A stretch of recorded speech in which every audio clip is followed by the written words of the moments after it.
นี่ทุกคนวันนี้วิวจะมาเล่าถึงความลับของซุปอายุประมาณ 50,000 ปีในสมัยยุคหินค่ะสวัสดีค่ะจากชาแนลพอยต์วิวค่ะเวลาที่เราพูดถึงอาหารเนี่ยนะคะแน่นอนว่าอาหารประเภทหนึ่งที่มีในทุกชาติเลยก็คือพวกซุปต่างๆน้ำแกงต่างๆนะคะซึ่งถ้าพูดถึงอาหารไทยเนี่ยนะโอ้โหขาดไม่ได้เลยนะคะสำหรับพวกน้ำแกงอะไรต่างๆถ้าสมมติว่าเรากินอาหารแล้วแบบมันไม่มีน้ำแกงมันมีแต่ของแห้งๆเนี่ยรู้สึกว่าไม่ได้เลยนะมันไม่คล่องคอนะคะแถมช่วงไหนอาการหนาวๆหรือรู้สึกตัวเองป่วยๆเนี่ยนะคะยิ่งอยากจะซดซุปให้คล่องคอให้รู้สึกอบอุ่นร่างกายเลยค่ะเนี่ยซุปมันเป็นอะไรที่อยู่คู่กับมนุษยชาติมากจริงๆนะแล้ววิวบอกเลยว่ามันไม่ได้เพิ่งจะมาอยู่คู่กับมนุษยชาติเมื่อไม่นานมานี้นะคะแต่ซุปเนี่ยเป็นเมนูที่อยู่คู่กับมนุษยชาติมานานมากละว่ากันว่าซุปเนี่ยนะคะมีวิวัฒนาการมามากกว่า 50,000 ปีแล้วค่ะว่าแต่ในยุคสมัย 50,000 ปีที่แล้วยุคที่เรายังอยู่ในสมัยแบบยุคหินเนี่ยเราไปต้มซุปกันได้ยังไงไปเอาหม้อมาจากไหนสมัยนั้นไม่มีหม้อเลยเนี่ยและที่สำคัญที่เขาว่ากันว่าซุปนี่แหละคือสูตรลับที่ทำให้มนุษยชาติของเราอยู่รอดมาได้จนถึงทุกวันนี้เนี่ยมันจริงหรือเปล่าวันนี้วิเก็บรวบรวมเอาเรื่องราวเกี่ยวกับซุปมาเล่าให้ทุกคนฟังแล้วค่ะถ้าพร้อมจะฟังเรื่องราวที่ทั้งสนุกและได้สาระกันแล้วก็ไปฟังกันเลย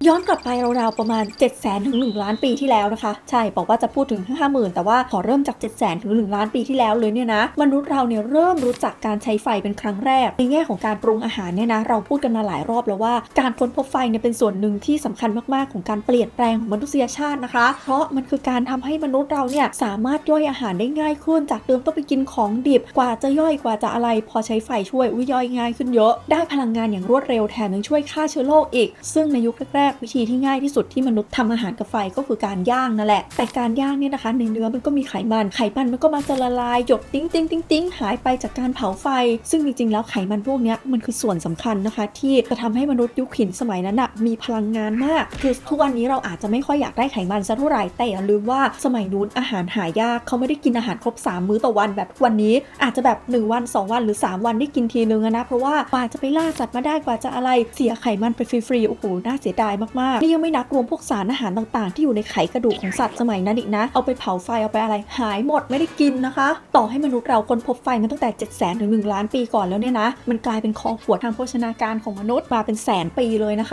ะและจุดเปลี่ยนนะคะที่เข้ามาทลายคอขวดนี้ไปปึ้งเลยก็คือไม่ใช่การค้นพบวัตถุดิบใหม่แต่คือการค้นพบวิธีการปรุงใหม่ซึ่งก็คือการต้มนั่นเองค่ะและการต้มนี่เองนะคะก็เป็นจุดกำเนิดของซุปในยุคแรกๆที่สุดของมนุษยชาติที่เขาเรียกกันว่าเป็นซูเปอร์ฟู้ดในยุคนั้นเลยเพราะว่านอกจากจะได้พลังงานจากเนื้อสัตว์ต่างๆที่เอาลงไปต้มแล้วเนี่ยนะยังได้พลังงานจากไขมันแล้วก็ได้สารอาหารจากไขกระดูกที่ละลายอยู่ในน้ำซุปด้วยนะคะนี่ยังไม่นับพวกคอลลาเจนต่างๆที่ได้จากพวกเอ็นพวกอะไรอีกนะมนุษย์ยุคหินก็เลยหน้าเด้งไม่ใช่ไม่เกี่ยวนะเอาว่าได้คอลลาเจนด้วยได้อะไรด้วยมันคือการแบบเก็บสารอาหารทั้งหมดไว้ในอาหารน่ะมันไม่ได้ละลายหายไปกับไฟเหมือนการย่างแต่มันก็อยู่ในน้ำซุปนั่นเองนั่นแหละค่ะสิ่งที่ตามมาจากการที่มนุษย์ค้นพบซุปเนี่ยนะก็คือพอได้สารอาหารมากขึ้นได้พลังงานมากขึ้นมันก็จะไปเชื่อมกับทฤษฎีหนึ่งของนักมนุษยวิทยานะคะที่ชื่อว่า The Grandmother Hypothesis ซึ่งทฤษฎีนี้เขาบอกไว้ว่าสมัยก่อนแบบก่อนเลยเนี่ยมนุษย์เนี่ยได้พลังงานไม่พอใช่ไหมคะดังนั้นหลังวัยเจริญพันธุ์ไปแล้วพูดง่ายๆคือแก่พอแก่ปุ๊บก็ไม่มีพลังงานพอไม่มีอะไรละก็พร้อมจะตายได้ทุกเมื่อนะแต่พออาหารมันดีขึ้นเนี่ยนะคะต่อให้พ้นวัยเจริญพันธุ์ไปแล้วก็ยังมีชีวิตอยู่ต่อได้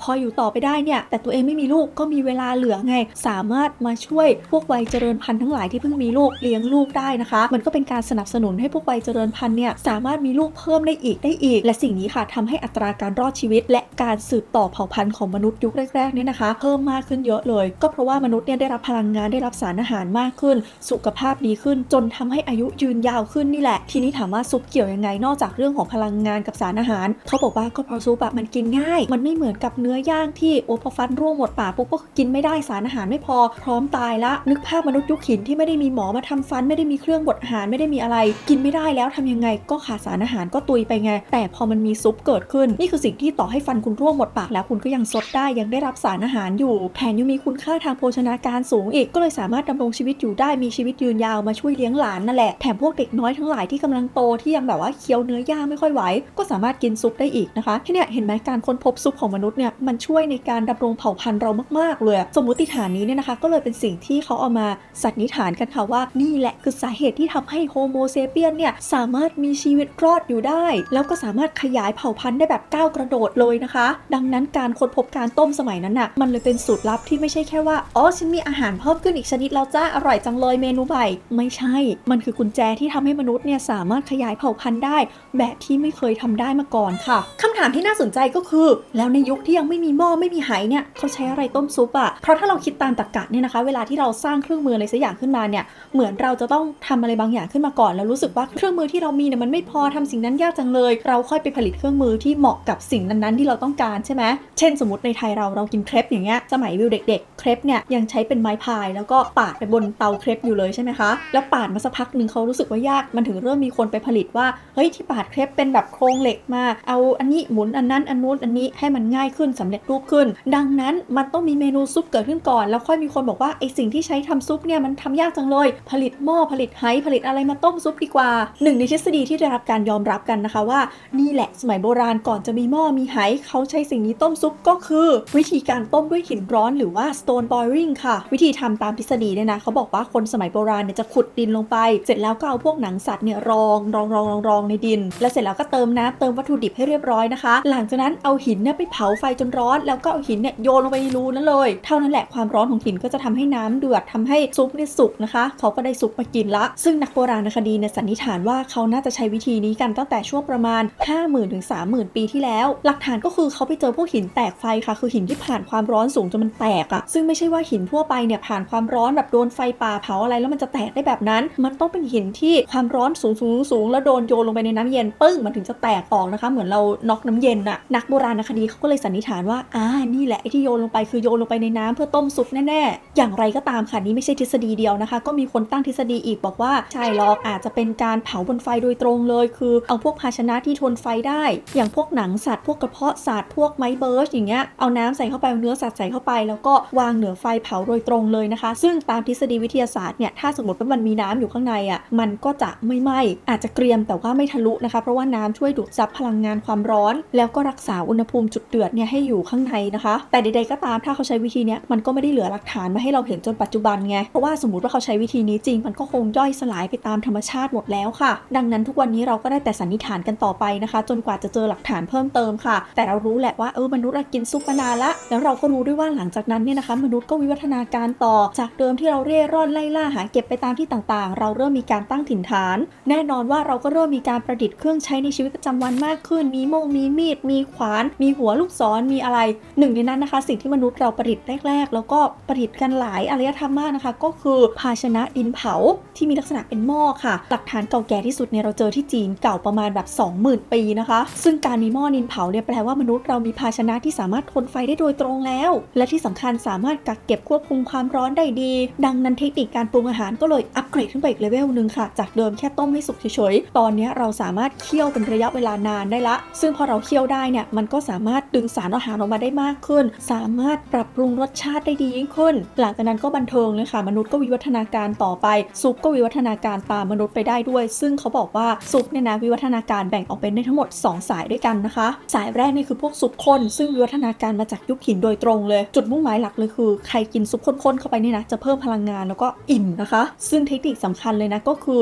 อการต้มพวกธัญพืชต่างๆเช่นข้าวบาเล่ข้าวสาลีถั่วใส่ลงไปพร้อมกับเนื้อพร้อมกับผักแล้วแป้งที่ออกมาจากพวกธัญพืชพวกนี้มันจะทำให้ซุปข้นขึ้นเป็นอาหารที่เหมาะมากกับการเลี้ยงคนจำนวนมากนะคะไม่ว่าจะเป็นคนในกองทัพหรือพวกชนชั้นใช้แรงงานทั้งหลายเวลาทำโปรเจกต์ใหญ่ๆกันเนี่ยและที่สำคัญวิธีกินมันง่ายมันไม่ได้ใช้อุปกรณ์อะไรเยอะแยะนะอย่างแบบวิวัฒนาการข้ามมาเรากระโดดข้ามยาวเลยไหมสมัยยุคกลางของยุโรปเนี่ยสมัยที่พวกแบบอุปกรณ์การกินข้าวดีๆเนี่ยมันเป็นของชนชั้นสูงชนชั้นล่างนี่คือไม่ได้มีอุปกรณ์อะไรมากมายซุปข้นเนี่ยนะคะก็เลยเป็นที่นิยมของคนทั่วไปค่ะเพราะว่าใช้แค่ชามจริงๆแทบไม่ได้จำเป็นต้องใช้ช้อนด้วยซ้ำชามเนี่ยยกซดได้เลยหรือว่าจะใช้ขนมปังจุ่มขึ้นมาแทนช้อนก็ได้เพราะว่ามันหนืดพอไงซึ่งสมัยนั้นเนี่ยนะคะเขาจะเรียกไอ้เจ้าขนมปังที่ชุ่มซุปเนี่ยว่าซอปนะคะและนี่คือที่มาของศัพท์คำว่าซุปอีกทีนึงนะแล้วการกินซุปข้นๆกับขนมปังเนี่ยไม่ได้อยู่ในแค่อารยธรรมใดอารยธรรมหนึ่งนะวิวอาจจะเรียกว่าขนมปังแล้วเราอาจจะนึกภาพเป็นยุโรปตะวันตกแต่ว่าพวกแป้งแผ่นแป้งอะไรใดๆเนี่ยรวมหมดนะคะแล้วขนมปังสมัยนั้นมันไม่ใช่ขนมปังฟูๆแบบทุกวันนี้นะส่วนใหญ่จะเป็นแผ่นแป้งมากกว่าเนี่ยคือวิธีกินที่เป็นพื้นฐานของมนุษยชาติมากเรายังเห็นวิธีกินแบบนี้อยู่ในอินเดียที่มีแป้งนานกับพวกเครื่องแกงทั้งหลายในตุรกีก็ยังกินแบบนี้อยู่ อยู่ในทางอาหรับเราก็ยังเห็นหลายๆที่ที่กินแผ่นแป้งกับซุปอยู่นะคะส่วนสายที่2ของซุปนะคะก็คือพวกซุปใสทั้งหลายค่ะอันนี้วิวัฒนาการไปไกลกว่าเพราะว่าไม่ได้อยากให้กินแค่อิ่มท้องอย่างเดียวละแต่มันคือการสกัดรสชาติสกัดสารอาหารออกมาหรือว่าสกัดแบบพวกสรรพคุณทางยาของวัตถุดิบเนี่ยออกมาเอามาทำเป็นน้ำสต๊อกนะคะไม่ได้คาดหวังเรื่องความหนืดเรื่องอะไรเลยแต่คาดหวังว่ากินไปแล้วมันต้องได้อะไรบางอย่างได้รสชาติได้คุณประโยชน์ได้นู่นได้นี่หนึ่งในอารยธรรมที่เราลืมไปแล้วว่ามันเป็นซุปนะเพราะว่าเราใช้คำว่าซุปแล้วเรานึกถึงฝรั่งนะคะที่เห็นได้ชัดที่สุดเลยก็คือพวกยาน้ำต่างๆของจีนนี่แหละยาสมุนไพรที่เราดูหนังจีนกันแล้วเขาแบบไปต้มยามาเอาอันนี้ไป1ห่อจัดให้1เทียบเอาไปต้มนั่นแหละเห็นไหมมันมีความเป็นซุปเหมือนกันแล้วมันก็สกัดพวกสารต่างๆในตัวยาออกมานะคะหรือข้ามมาในพวกแบบกรีกโรมันเขาก็มีซุปไก่น้ำสต๊อกเนื้อของเขาเหมือนกันซึ่งฝั่งนั้นเนี่ยก็มองว่าอาหารเนี่ยเป็นส่วนหนึ่งของการบำรุงร่างกายของการรักษาเหมือนกันนะซึ่งวิวัฒนาการสายซุปใสเนี่ยนะคะมาเจริญถึงขีดสุดเลยก็คือในราชสำนักฝรั่งเศสยุคเรเนซองส์นะคะซึ่งชนชั้นสูงสมัยนั้นเนี่ยเขาจะแสดงฐานะการผ่านความหรูหราของชีวิตที่เขาต้องแสดงให้เราเห็นเลยว่านี่ฉันรวยนะจ๊ะเพราะว่าฉันไม่ได้รวยแค่เงินฉันรวยเวลาด้วยทุกอย่างในชีวิตฉันเนี่ยต้องแพ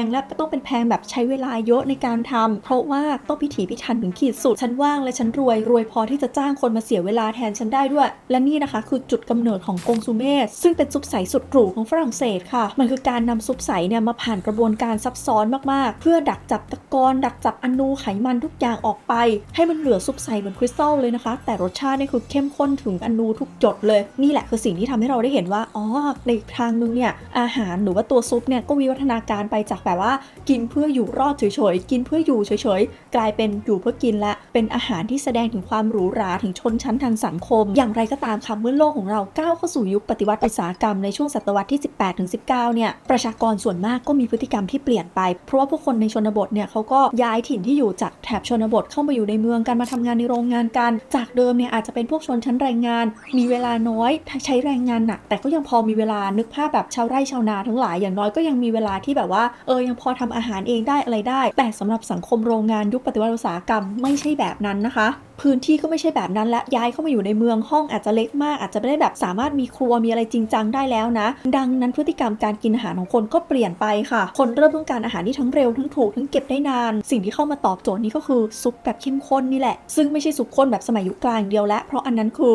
อต้องไปนั่งเคี่ยวต้องไปนั่งอะไรกันใช่ไหมแต่อันนี้เนี่ยนะคะมันคือซุปนี่แหละแต่ใช้เทคโนโลยีเข้าไปดึงน้ำออกไปครึ่งนึงเสร็จแล้วก็ไม่ได้กินตรงนั้นเลยไม่ใช่ซุปปรุงสุกแบบปรุงสดๆทุกวันนั่งทำอาหารทุกวันไม่มีเวลาแบบนั้นแล้วเขาบรรจุลงกระป๋องวิธีนี้เขาผลิตกันเยอะๆดังนั้นลดต้นทุนการผลิตช่วยให้ขนส่งง่ายคนก็เอาไปเก็บไว้ได้นานจะกินเมื่อไหร่ก็เปิดกระป๋องอุ่นนิดเดียวก็กินได้แล้วไม่ต้องไปนั่งเคี่ยวซุปตั้งแต่เริ่มคนทุกชนชั้นก็สามารถเข้าถึงซุปได้แถมพอโลกเราเข้าสู่สงครามโลกทั้ง2ครั้งซุปกระป๋องยิ่งตอบโจทย์ใหญ่เลยนะคะเพราะว่าเป็นอาหารที่เก็บได้นานพกไปไหนก็ได้จำเป็นมากๆกับการอยู่รอดของทหารแนวหน้าแล้วก็พวกประชาชนแนวหลังที่จะไม่มีอาหารกินกันแล้วอย่างไรก็ตามค่ะในยุคที่ความสะดวกสบายและการเก็บได้นานเนี่ยสำคัญที่สุดเนี่ยนะรสชาติเป็นเรื่องรองเขาไม่ได้มองว่าซุปของฉันจะต้องอร่อยที่สุดเหมือนกับเชฟเป็นคนทำเขาบอกว่าขอเก็บได้นานๆรสชาติพอกินได้ขอแบบพกพาง่ายพกพาสะดวกกินได้เร็วพอละเอาแค่ซุปที่ผ่านกระบวนการฆ่าเชื้อด้วยความร้อนสูงมีการเติมเกลือไปเยอะๆเพื่อยืดอายุอาหารอันนั้นพอละแต่กระบวนการเหล่านี้มันทำลายทั้งกลิ่นทั้งรสชาติแล้วก็เนื้อสัมผัสของซุปที่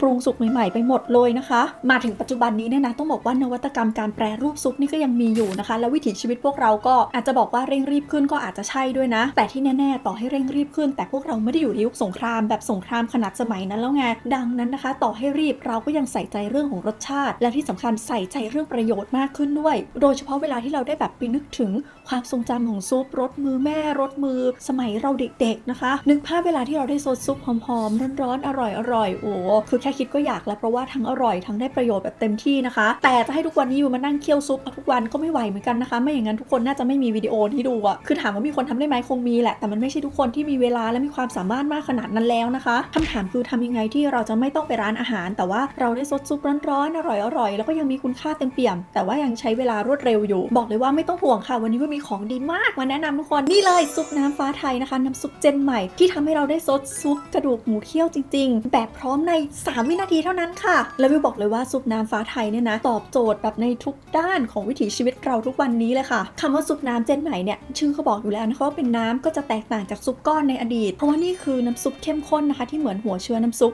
ที่สะดวกแล้วก็อัดแน่นไปด้วยรสชาติค่ะนอกจากนี้เนี่ยนะคะยังตอบโจทย์คนยุคใหม่ที่ใส่ใจสุขภาพเพราะว่าเป็นน้ำซุปที่ไขมันน้อยแล้วเมื่อเย็นปุ๊บก็จะไม่เป็นคราบไข่ด้วยนะคะอีกหนึ่งความพิเศษก็คือเหมือนที่วิวบอกไปเมื่อกี้เลยซุปน้ำฟ้าไทยเนี่ยเขาใช้กระดูกหมูเคี่ยวแบบจริงๆเลยดังนั้นนี่คือสิ่งที่เอามาตอบโจทย์สิ่งที่เราเสียไปตอนยุคปฏิวัติอุตสาหกรรมนะวิธีทำของเขาเนี่ยนะคะถ้าเป็นรสหมูเนี่ยเขาก็จะเคี่ยวกระดูกหมูหรือถ้าเป็นรสไก่ก็จะเคี่ยวซี่โครงไก่นะคะคือรสชาติเหมือนกับเคี่ยวมาให้กว่า8ชั่วโมงเลยนะคะเพื่อที่ว่าเขาจะได้น้ำซุปสีเหลืองทองกลมกล่อมอย่างกับเราสามารถทำแบบคอนซูเม่ได้ในครัวหลังบ้านเลยนะและสุดท้ายที่ตอบโจทย์ที่สุดเลยคือความเร็วความเร่งรีบของพวกเรานี่แหละด้วยความที่เป็นน้ำซุปมาแล้วเนี่ยนะคะเราแค่ฉีกซองออกมาเทใส่หม้อน้ำร้อนคนให้เข้ากัน3วิคือเสร็จเลยคือด้วยความที่เป็นของเหลวเนี่ยก็จะประหยัดเวลากว่าซุปก้อนที่ต้องค่อยๆเอามาต้มให้ซุปก้อนเนี่ยละลายคือปกติเขาทำซุปก้อนกันเพื่อความสะดวกในการขนส่งนะแต่ว่ามันก็จะละลายช้าไงเพราะว่าการจะอัดซุปมาเป็นผงนี่นะมันใช้แรงอัดเยอะมากมันก็เลยกลายเป็นก้อนที่แบบหนาแน่นกว่าน้ำร้อนจะเจาะเข้าไปให้มันละลายใครเคยต้มน้ำแกงด้วยซุปก้อนจะรู้เลยนะคะว่าใช้เวลาค่ะคืออย่างน้อยเวลามากกว่า3วิแน่ๆในขณะที่ซุปน้ำฟ้าไทยนี่คือข้ามขั้นตอนนั้นไปเลยฉีกซองปุ๊บเท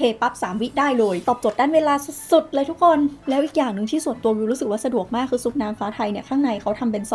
องแยกให้นะคะ1ซองผสมน้ำ1ลิตรเราสามารถทำเบสแกงจืดได้ในราคาซองละ5 บาทเท่านั้นก็คือน้ำสต๊อก1หม้อที่เป็นกระดูกหมูจริงๆเป็นซี่โครงไก่จริงๆ5 บาทนะคะแล้วหาซื้อง่ายมากเพราะว่าสามารถซื้อได้ตามห้างสรรพสินค้าชั้นนำทั่วไปซูเปอร์มาร์เก็ตร้านสะดวกซื้อตลาดก็มีนะนี่แหละค่ะซุปน้ำฟ้าไทยที่ทำออกมาแบบเข้าใจผู้บริโภคสุดๆเพราะว่าฟ้าไทยเนี่ยเขาเข้าใจนะคะว่าคนทำอาหารต้องการอะไรมาช่วยให้แบบอร่อยขึ้นง่ายขึ้นสะดวกขึ้นเร็วขึ้นคือมั่นใจได้เลยว่าอร่อยแล้วรสชาติเหมือนเดิมในทุกช้อนที่ตักสัมผัสค่ะทำให้รสชาติของฟ้าไทยเนี่ยนะคะสามารถสร้างโมเมนต์ดีๆให้ในทุกบ้านได้เลยค่ะและซุปน้ำฟ้าไทยเนี่ยนะคะตอบโจทย์ผู้บริโภคในทุกกลุ่มเป้าหมายเลยทั้งผู้ประกอบการร้านอาหารผู้บริโภคในครัวเรือนอย่างที่ฟ้าไทยเขาบอกไว้ค่ะว่าเติมความสุขทุกความอร่อยและทั้งหมดนี้ก็คือเรื่องราวที่วิวเก็บมาเล่าให้ทุกคนฟังนะคะก็หวังทุกคนจะชอบกันค่ะถ้าใครชื่นชอบคลิปนี้อย่าลืมกดไลค์กำลังใจให้วิวแล้วก็กดแชร์เพื่อชวนเพื่อนๆมาดูด้วยกันนะคะแล้วพบกันในโอกาสหน้าค่ะบ๊ายบายสวัสดีค่ะเอาจริงส่วนตัววิวเป็นคนชอบกินแกงจืดมากทุกคนคือแกงจืดไม่ว่าจะเป็นแกงจืดไข่น้ำแกงจืดไข่เจียวน้ำแกงจืดเต้าหู้ไข่แกงจืดสารพัดแกงจืดอะว่าแต่ใครมีไอเดียทำแกงจืดแบบไหนที่ชอบแล้วรู้สึกว่าอยู่ในความทรงจำอีกคอมเมนต์มาด้านล่างได้นะคะเดี๋ยวไปลอกเมนูค่ะวันนี้ลาไปก่อนแล้วกันนะคะทุกคนบ๊ายบายสวัสดีค่ะ